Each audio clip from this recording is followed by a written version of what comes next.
pagadian. Hello mga katukmol sa pagadian. So karon na yung mga katukmol ning uli ko sa Lumbayaw. Og karon akong isgutan ang ato ang nakanindot pero magmarites sa ta, magmarisol di ay.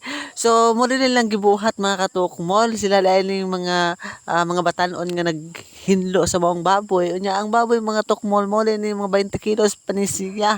Unya karon nila na din gi banat-banatan og kanang hinlo kaya aron nga makakaon na daw sila. Charot.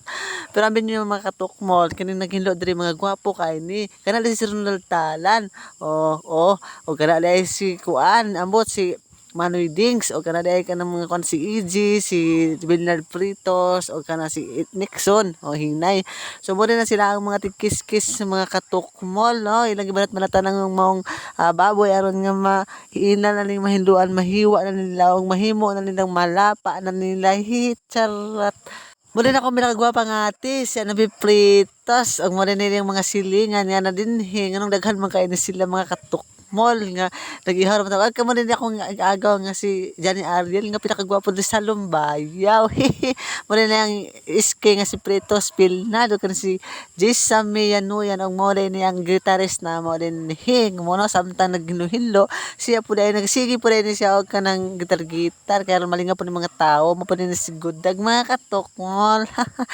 Karon balik na punta karon mga katukmol din na pud sa paghinlo sa maong baboy. Unya ang baboy mga katukmol 20 kilos raon sa kilami ani mga katukmol og maluto na.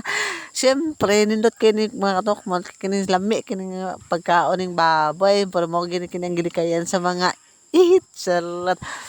Pero unsa ba gini rason nga naghihaw man sila og baboy mga katukmol. So ang iski ani mga katukmol mo gyud makatubag o karon na makita ang baboy nga mo gyud nakapul sila nakabati pagkahamisa.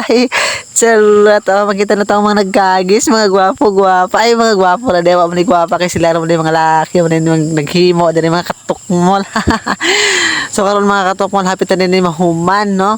Ilan na ning hiwa-hiwaon karon. So karon mga katukmol abangan nyo na ang nindot nga paghiwa sa ilang mga